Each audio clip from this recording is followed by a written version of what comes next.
Book 4 of the Yoga Sutras of Patanjali, the Book of the Spiritual Man. An interpretation by Charles Johnston. Recording by Maggie Russell. Sutra 1.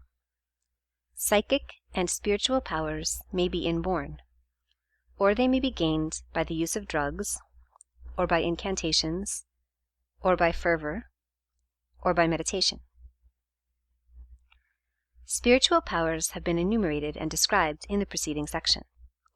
They are the normal powers of the spiritual man, the antitype, the divine edition, of the powers of the natural man.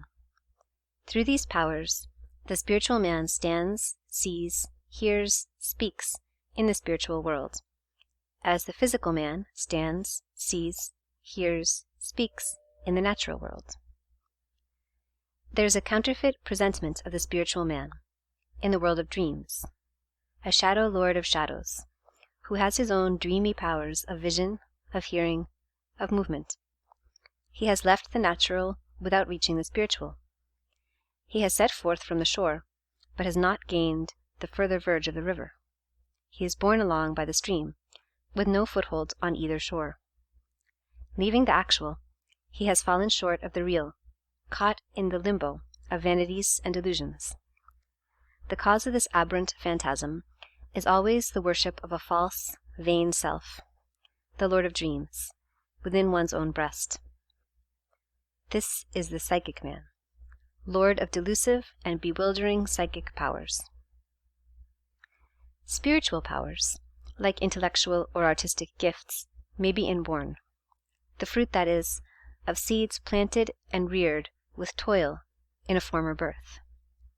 So also the powers of the psychic man may be inborn, a delusive harvest from seeds of delusion. Psychical powers may be gained by drugs, as poverty, shame, debasement may be gained by the self-same drugs. In their action, they are baneful, cutting the man off from consciousness of the restraining power of his divine nature, so that his forces break forth exuberant, like the laughter of drunkards, and he sees and hears things delusive. While sinking, he believes that he has risen, growing weaker. He thinks himself full of strength. Beholding illusions, he takes them to be true. Such are the powers gained by drugs. They are wholly psychic, since the real powers, the spiritual, can never be so gained. Incantations are affirmations of half-truths concerning spirit and matter, what is and what is not, which work upon the mind and slowly build up a wraith of powers and a delusive well-being. These, too, are of the psychic realm of dreams. Lastly, there are the true powers of the spiritual man, built up and realized in meditation, through reverent obedience to spiritual law, to the pure condition of being in the divine realm. Sutra 2. The transfer of powers from one venture to another comes through the flow of the natural creative forces. Here, if we can perceive it, is the whole secret of spiritual birth, growth, and life. Spiritual being, like all being, is but an expression of the self, of the inherent power and being of Atma. Inherent in the self are consciousness and will, which have as their lordly heritage the wide sweep of the universe throughout eternity, for the self is one with the eternal. And the consciousness of the self may make itself manifest as seeing, hearing, tasting, feeling, or whatsoever perceptive powers there may be, just as the white sunlight may divide into many colored rays. So may the will of the self manifest itself in the uttering of words, or in handling, or in moving, and whatever powers of action there are throughout the 7 worlds. Where the self is, there will its powers be. It is but a question of the vesture through which these powers shall shine forth. And wherever the consciousness and desire of the ever-creative self are fixed, there will a vesture be built up. Where the heart is, there will the treasure be also. Since through the ages the desire of the self has been toward the natural world, wherein the self sought to mirror himself, that he may know himself, therefore a vesture of natural elements came into being, through which blossomed forth the self's powers of perceiving and of will, the power to see, to hear, to speak, to walk, to handle. And when the self, thus come to self-consciousness, and, with it, to a knowledge of his imprisonment, shall set his desire on the divine and real world, and raise his consciousness thereto, the spiritual vesture shall be built up for him there, with its expression of his inherent powers. Nor will migration thither be difficult for the self, since the divine is no strange or foreign land for him, but the house of his home, where he dwells from everlasting. Sutra 3. The apparent, immediate cause is not the true cause of the creative nature powers, but, like the husbandman in his field, it takes obstacles away. The husbandman tills his field, breaking up the clods of earth into fine mold, penetrable to air and rain. He sows his seed, carefully covering it, for fear of birds and the wind. He waters the seed-laden earth, turning the little rills from the irrigation tank now this way and that, removing obstacles from the channels, until the even how of water vitalizes the whole field. And so the plants germinate and grow, first the blade, then the ear, then the full corn in the ear. But it is not the husbandman who makes them grow. It is, first, the miraculous plasmic power in the grain of seed, which brings forth after its kind. Then the alchemy of sunlight, which, in the presence of the green coloring matter of the leaves, gathers hydrogen from the water and carbon from the gases in the air, and mingles them in the hydrocarbons of plant growth. And finally, the wholly occult vital powers of the plant itself, stored up through ages and flowing down from the primal sources of life. The husbandman but removes the obstacles. He plants and waters, but God gives the increase. So with the finer husbandman of diviner fields. He tills and sows, but the growth of the spiritual man comes through the surge and flow of divine creative forces and powers. Here again, God gives the increase. The divine self puts forth, for the manifestation of its powers, a new and finer vesture, the body of the spiritual man. Sutra 4. Vestures of consciousness are built up in conformity with the feeling of selfhood. The self, says a great teacher, in turn attaches itself to three vestures. First, to the physical body, then to the finer body, and thirdly, to the causal body. Finally, it stands forth radiant, luminous, joyous, as the self. When the self attributes itself to the physical body, there arises the states of bodily consciousness, built up about the physical self. When the self, breaking through this first illusion, begins to see and feel itself in the finer body, to find selfhood there, then the states of consciousness of the finer body come into being. Or, to speak exactly, the finer body and its states of consciousness arise and grow together. But the self must not dwell permanently there. It must learn to find itself in the causal body, to build up the wide and luminous fields of consciousness that belong to that. Nor must it dwell forever there, for there remains the fourth state, the divine, with its own splendor and everlastingness. It is all a question of the states of consciousness, all a question of raising the sense of selfhood until it dwells forever in the eternal. Sutra 5. In the different fields of manifestation, the consciousness, though one, is the elective cause of many states of consciousness. Here is the splendid teaching of oneness that lies at the heart of the Eastern wisdom. Consciousness is ultimately one, everywhere and forever. The Eternal, the Father, is the one self of all beings, and so, in each individual who is but a facet of that self, consciousness is one. Whether it breaks through as the dull fire of physical life, or the murky flame of the psychic and passional, or the radiance of the spiritual man, or the full glory of the divine, it is ever the light, naught but the light. The one consciousness is the effective cause of all states of consciousness on every plane.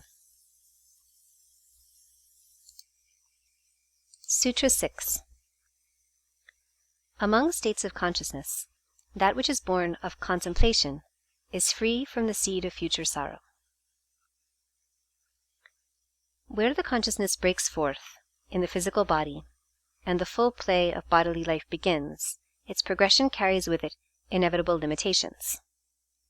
Birth involves death. Meetings have their partings. Hunger alternates with satiety. Age follows on the heels of youth. So do the states of consciousness run along the circle of birth and death.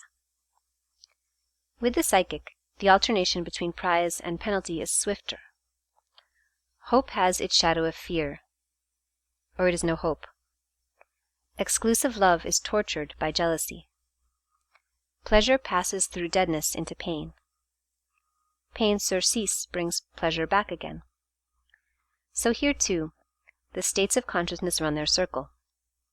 In all psychic states there is egotism, which, indeed, is the very essence of the psychic.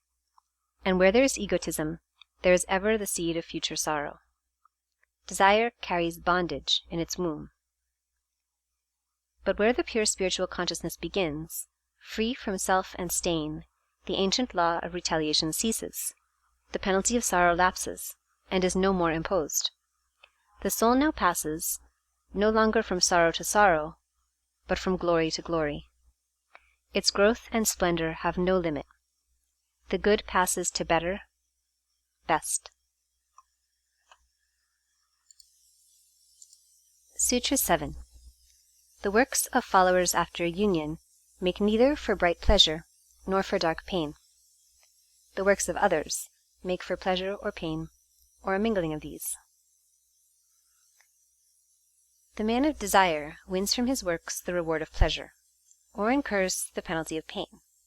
Or, as so often happens in life, his guerdon, like the passionate mood of the lover, is part pleasure and part pain. Works done with self-seeking bear within them the seeds of future sorrow. Conversely, according to the proverb, present pain is future gain. But for him who has gone beyond desire, whose desire is set on the eternal, neither pain to be avoided nor pleasure to be gained inspires his work. He fears no hell and desires no heaven. His one desire is to know the will of the Father and finish his work. He comes directly in line with the divine will, and works cleanly and immediately, without longing or fear. His heart dwells in the eternal. All his desires are set on the eternal. Sutra 8. From the force inherent in works comes the manifestation of those dynamic mind images which are conformable to the ripening out of each of these works. We are now to consider the general mechanism of karma, in order that we may pass on to the consideration of him who is free from karma. Karma, indeed, is the concern of the personal man, of his bondage or freedom. It is the succession of the forces which built up the personal man, reproducing themselves in one personality after another. Now let us take an imaginary case, to see how these forces may work out. Let us think of a man with murderous intent in his heart, striking with a dagger at his enemy. He makes a red wound in his victim's breast. At the same instant he paints, in his own mind, a picture of that wound, a picture dynamic with all the fierce will-power he has put into his murderous blow. In other words, he has made a deep wound in his own psychic body, and, when he comes to be born again, that body will become his outermost vesture, upon which, with its wound still there, bodily tissue will be built up. So the man will be born maimed, or with the predisposition to some mortal injury. He is unguarded at that point, and any trifling accidental blow will pierce the broken joints of his psychic armor. Thus do the dynamic mind images manifest themselves, coming to the surface, so that works done in the past may ripen and come to fruition. Sutra 9. Works separated by different nature, or place, or time, are brought together by the correspondence between memory and dynamic impression. Just as, in the ripening out of mind images into bodily conditions, the effect is brought about by the ray of creative force sent down by the self, somewhat as the light of the magic lantern projects the details of a picture on the screen, revealing the hidden, and making secret things palpable and visible, so does this divine ray exercise a selective power on thy dynamic mind images, bringing together into one day of life the seeds gathered from many days. The memory constantly exemplifies this power. A passage of poetry will call up in the mind like passages of many poets read at different times. So a prayer may call up many prayers. In like manner, the same overruling selective power, which is a ray of the higher self, gathers together from different births and times and places those mind images which are conformable and may be grouped in the frame of a single life or a single event. Through this grouping, visible body conditions or outward circumstances are brought about, and by these the soul is taught and trained.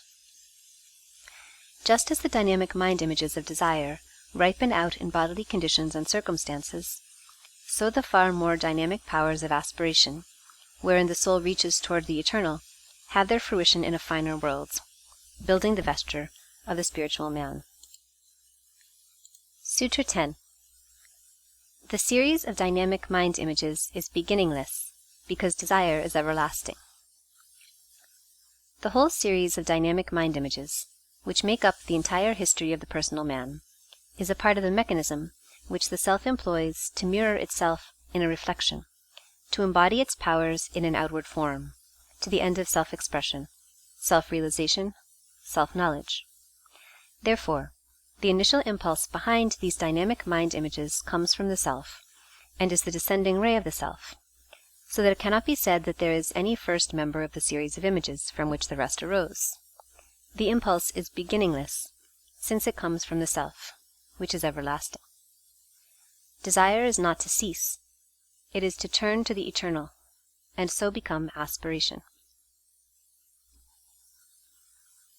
Sutra 11. Since the dynamic mind images are held together by impulses of desire, by the wish for personal reward, by the substratum of mental habit, by the support of outer things desired, therefore, when these cease, the self-reproduction of dynamic mind images ceases. We are still concerned with the personal life in its bodily vesture, and with the process whereby the forces which have upheld it are gradually transferred to the life of the spiritual man, and build up for him his finer vesture in a finer world. How is the current to be changed?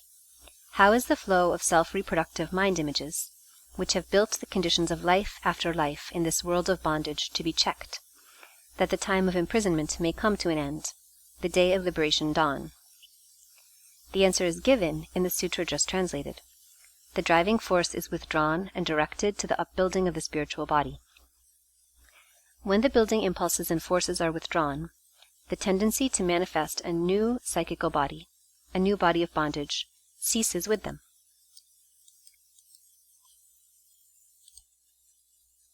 Sutra 12. The difference between that which is past and that which is not yet come, according to their natures, depends on the difference of phase of their properties.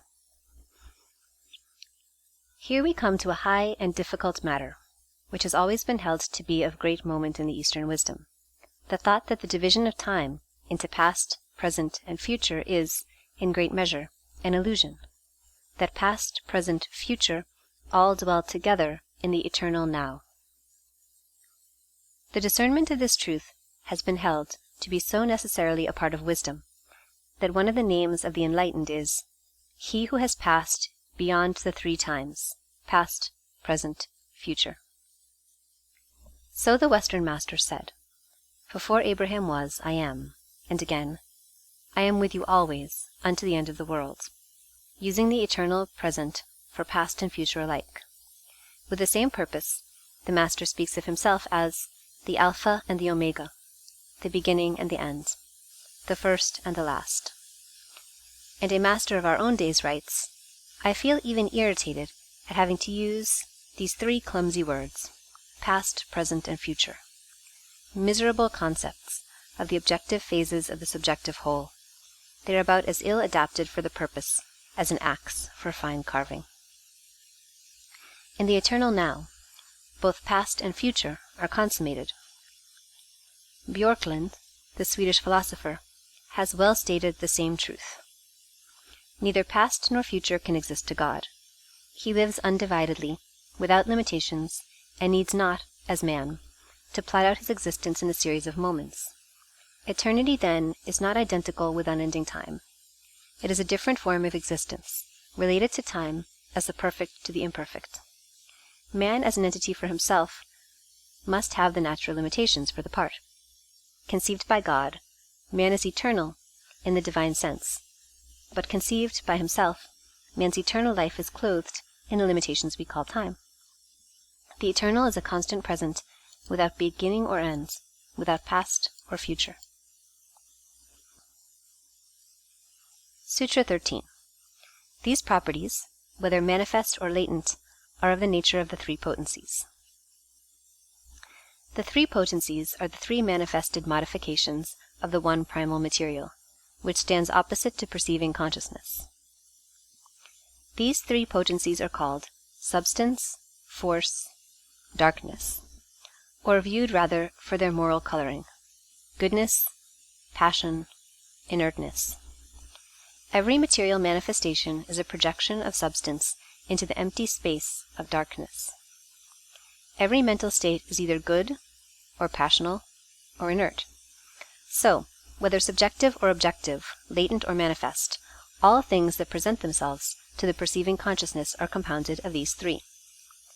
This is a fundamental doctrine of the Sankhya system. Sutra 14. The external manifestation of an object takes place when the transformations are in the same phase.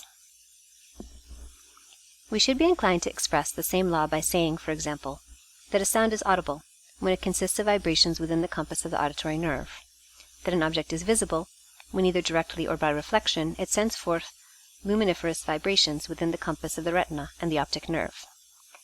Vibrations below or above that compass make no impression at all, and the object remains invisible, as, for example, a kettle of boiling water in a dark room, though the kettle is sending forth heat vibrations closely akin to light. So, when the vibrations of the object and those of the perceptive power are in the same phase, the external manifestation of the object takes place. There seems to be a further suggestion that the appearance of an object in the present, or its remaining in the past or future, is likewise a question of phase, and just as the range of vibrations perceived might be increased by the development of finer senses, so the perception of things past and things to come may be easy from a higher point of view. Sutra 15. The paths of material things and of states of consciousness are distinct, as is manifest from the fact that the same object may produce different impressions in different minds. Having shown that our bodily condition and circumstances depend on karma, while karma depends on perception and will, the sage recognizes the fact that from this may be drawn the false deduction that material things are in no wise different from states of mind. The same thought has occurred, and still occurs, to all philosophers, and by various reasonings they all come to the same wise conclusion, that the material world is not made by the mood of any human mind, but is rather the manifestation of the totality of invisible being, whether we call this Mahat with the ancients, or Ether with the moderns. Sutra 16. Nor do material objects depend upon a single mind, for how could they remain objective to others if that mind ceased to think of them? This is but a further development of the thought of the preceding sutra, carrying on the thought that, while the universe is spiritual, yet its material expression is ordered, consistent, ruled by law, not subject to the whims or affirmations of a single mind. Unwelcome material things may be escaped by spiritual growth, by rising to a realm above them, and not by denying their existence on their own plane. So that our system is neither materialistic nor idealistic in the extreme sense, but rather intuitional and spiritual, holding that matter is the manifestation of spirit as a whole, a reflection or externalization of spirit, and, like spirit, everywhere obedient to law. The path of liberation is not through denial of matter, but through denial of the wills of self, through obedience, and that aspiration which builds the vesture of the spiritual man. Sutra 17. An object is perceived, or not perceived, according as the mind is or is not tinged with the color of the object. The simplest manifestation of this is the matter of attention. Our minds apprehend what they wish to apprehend. All else passes unnoticed. Or, on the other hand, we perceive what we resent, as, for example, the noise of a passing train, while others, used to the sound, do not notice it at all. But the deeper meaning is that out of the vast totality of objects ever present in the universe, the mind perceives only those which conform to the hue of its karma. The rest remain unseen, even though close at hand. This spiritual law has been well expressed by Emerson. Through solidest eternal things, the man finds his road, as if they did not subsist, and does not once suspect their being. As soon as he needs a new object, suddenly he beholds it, and no longer attempts to pass through it, but takes another way. When he has exhausted, for the time, the nourishment to be drawn from any one person or thing, that object is withdrawn from his observation, and though still in his immediate neighborhood, he does not suspect its presence. Nothing is dead. Men feign themselves dead, and endure mock funerals and mournful obituaries, and there they stand, looking out of the window, sound and well, in some new and strange disguise. Jesus is not dead. He is very well alive. Nor John, nor Paul, nor Mahomet, nor Aristotle. At times we believe we have seen them all, and could easily tell the names under which they go. Sutra 18. The movements of the psychic nature are perpetually objects of perception, since the spiritual man, who is the lord of them, remains unchanging. Here is teaching of the utmost import, both for understanding and for practice. To the psychic nature belong all the ebb and flow of emotion, all hoping and fearing, desire and hate, the things that make the multitude of men and women deem themselves happy or miserable. To it also belong the measuring and comparing, the doubt and questioning, which, for the same multitude, make up mental life. So that there results the emotion-soaked personality, with its dark and narrow view of life, the shivering, terror-driven personality that is life itself, for all, but all of mankind. Yet the personality is not the true man, not the living soul at all, but only a spectacle, which the true man observes. Let us understand this, therefore, and draw ourselves up inwardly to the height of the spiritual man, who, standing in the quiet light of the eternal, looks down serene upon this turmoil of the outer life.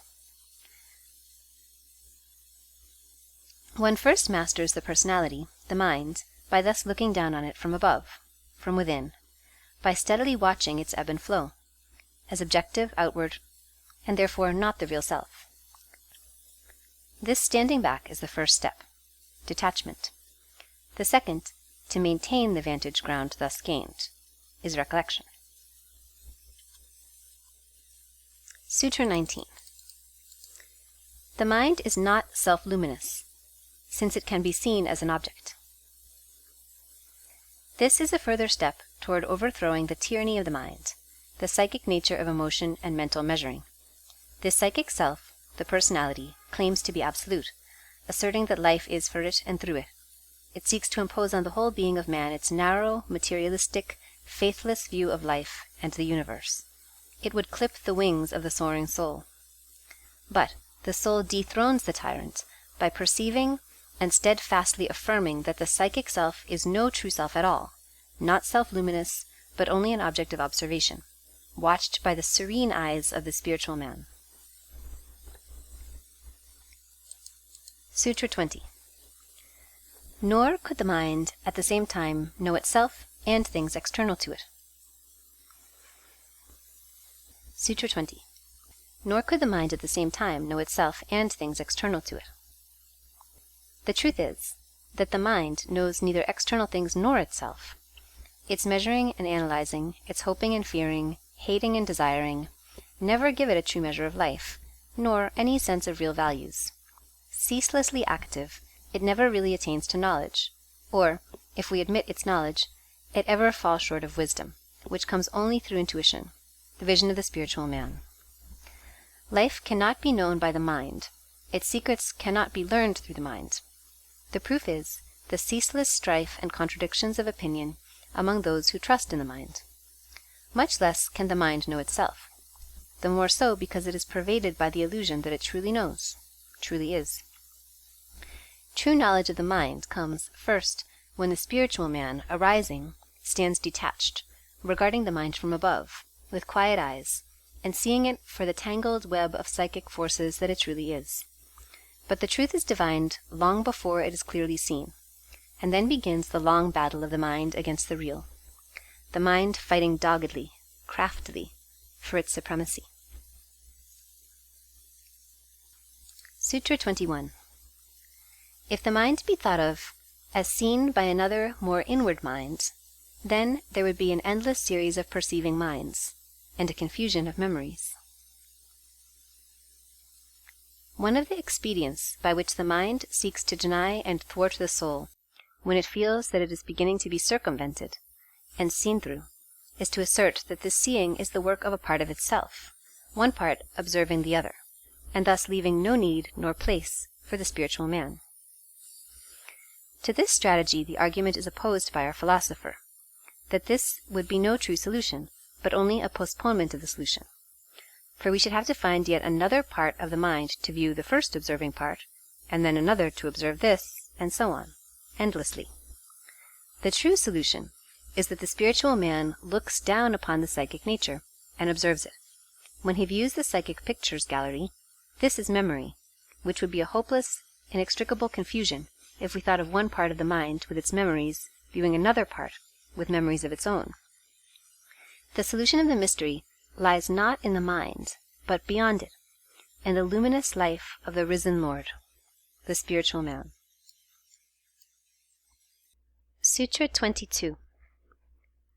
When the psychical nature takes on the form of the spiritual intelligence, by reflecting it, then the self becomes conscious of its own spiritual intelligence. We are considering a stage of spiritual life at which the psychical nature has been cleansed and purified. Formerly, it reflected in its plastic substance the images of the earthy. Purified now, it reflects the image of the heavenly, giving the spiritual intelligence a visible form. The self, beholding that visible form, in which its spiritual intelligence has, as it were, taken palpable shape, thereby reaches self-recognition, self-comprehension. The self sees itself in this mirror, and thus becomes not only conscious, but self-conscious. This is, from one point of view, the purpose of the whole evolutionary process.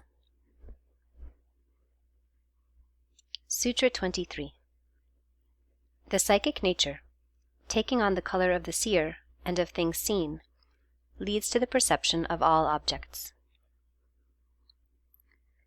In the unregenerate man, the psychic nature is saturated with images of material things, of things seen or heard or tasted or felt, and this web of dynamic images forms the ordinary material and driving power of life. The sensation of sweet things tasted clamors to be renewed, and drives the man into effort to obtain its renewal. So he adds image to image, each dynamic and importunate, piling up sin's intolerable burden. Then comes regeneration, and the washing away of sin, through the fiery creative power of the soul, which burns out the stains of the psychic vesture, purifying it as gold is refined in the furnace. The suffering of regeneration springs from this indispensable purifying. Then the psychic vesture begins to take on the color of the soul, no longer stained, but suffused with golden light. And the man regenerate gleams with the radiance of eternity. Thus the spiritual man puts on fair raiment. For of this cleansing it is said, "Though your sins be as scarlet, they shall be white as snow. Though they be as crimson, they shall be as wool." Sutra 24. The psychic nature, which has been printed with mind images of innumerable material things, exists now for the spiritual man, building for him.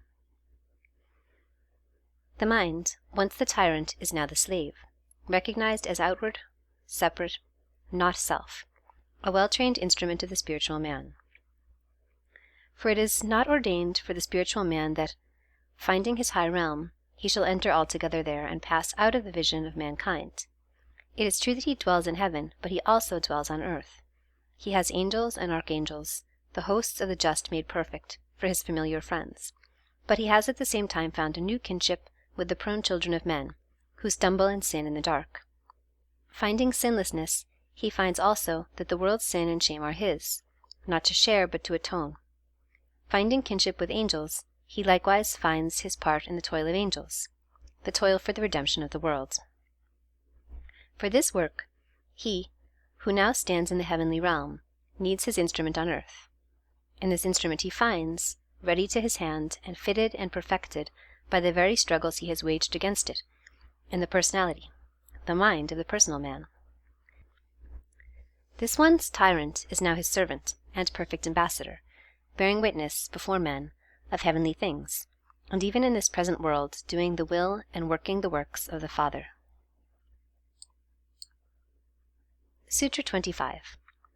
For him who discerns between the mind and the spiritual man, there comes perfect fruition of the longing after the real being of the self. How many times in the long struggle have the soul's aspirations seemed but a hopeless, impossible dream, a madman's counsel of perfection?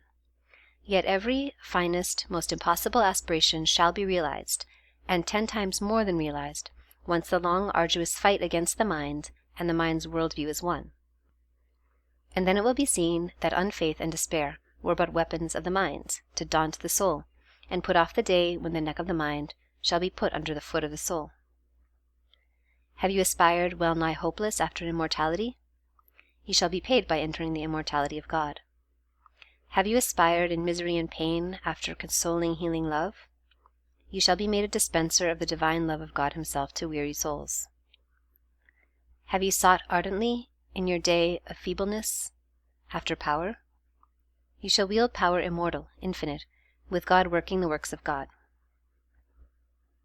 Have you, in lonely darkness, longed for companionship and consolation? You shall have angels and archangels for your friends, and all the immortal hosts of the dawn. These are the fruits of victory. Therefore, overcome. These are the prizes of regeneration. Therefore, die to self, that you may rise again to God. Sutra 26. Thereafter, the whole personal being bends towards illumination, toward eternal life. This is part of the secret of the soul, that salvation means not merely that a soul shall be cleansed and raised to heaven, but that the whole realm of the natural powers shall be redeemed, building up, even in this present world, the kingly figure of the spiritual man. The traditions of the ages are full of his footsteps, majestic, uncomprehended shadows, myths, demigods, fill the memories of all the nobler peoples. But the time cometh when he shall be known, no longer demigod, nor myth, nor shadow, but the ever-present Redeemer, working amid men for the life and cleansing of all souls. Sutra 27. In the eternals of the batik other thoughts will arise, through the impression of the dynamic mind images. The battle is long and arduous. Let there be no mistake as to that. Go not forth to this battle without counting the cost. Ages have gone to the strengthening of the foe. Ages of conflict must be spent, ere the foe, wholly conquered, becomes a servant, the soul's minister to mankind. And from these long past ages, in hours when the contest flags, will come new foes, mind-born children springing up to fight for mind, reinforcements coming from forgotten years, forgotten lives. For once this conflict is begun, it can be ended only by sweeping victory and unconditional, unreserved surrender of the vanquished. Sutra 28. These are to be overcome, as it was taught that hindrances should be overcome. These new enemies and fears are to be overcome by ceaselessly renewing the fight, by a steadfast, dogged persistence, whether in victory or defeat, which shall put the stubbornness of the rocks to shame. For the soul is older than all things, and invincible. It is of the very nature of the soul to be unconquerable. Therefore, fight on, undaunted, knowing that the spiritual will, once awakened, shall, through the effort of the contest, come to its full strength, that ground gained can be held permanently, that great as is the dead weight of the adversary, it is yet measurable, while the warrior who fights for you, for whom you fight, is, in might, immeasurable, invincible, everlasting. Sutra 29. He who, after he has attained, is wholly free from self, reaches the essence of all that can be known, gathered together like a cloud. This is the true spiritual consciousness. It has been said that, at the beginning of the way, we must kill out ambition, the great curse, the giant weed which grows as strongly in the heart of the devoted disciple as in the man of desire. The remedy is sacrifice of self, obedience, humility, that purity of heart which gives the vision of God. Thereafter, he who has attained is wrapped about with the essence of all that can be known, as with a cloud. He has that perfect illumination which is the true spiritual consciousness. Through obedience to the will of God, he comes into oneness of being with God. He is initiated into God's view of the universe, seeing all life as God sees it. Sutra 30. Thereon comes surcease from sorrow and the burden of toil. Such a one, it is said, is free from the bond of karma, from the burden of toil, from that debt to works which come from works done in self-love and desire. Free from self-will, he is free from sorrow too, for sorrow comes from the fight of self-will against the divine will, through the correcting stress of the divine will, which seeks to counteract the evil wrought by disobedience.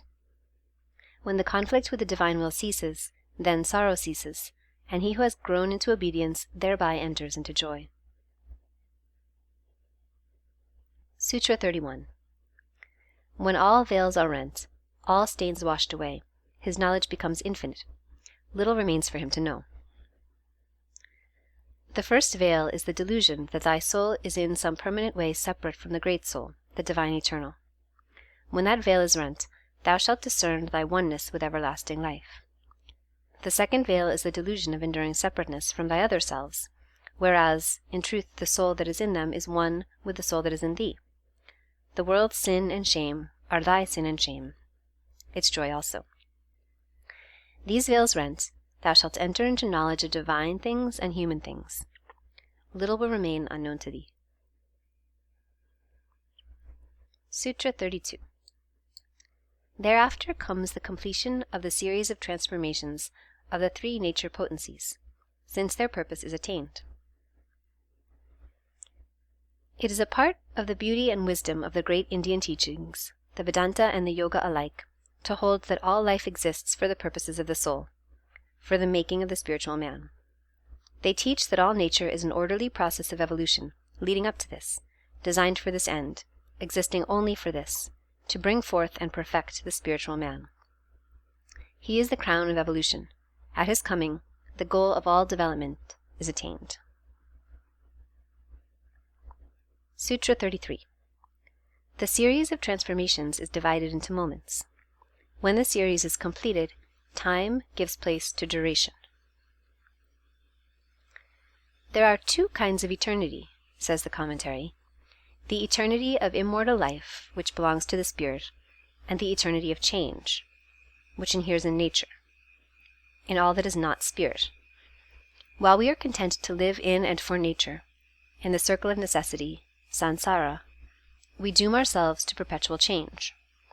That which is born must die, and that which dies must be reborn. It is change evermore, a ceaseless series of transformations. But the spiritual man enters a new order. For him, there is no longer eternal change, but eternal being.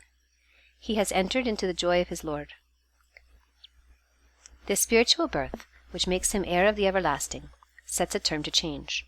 It is the culmination, the crowning transformation of the whole realm of change. Sutra 34.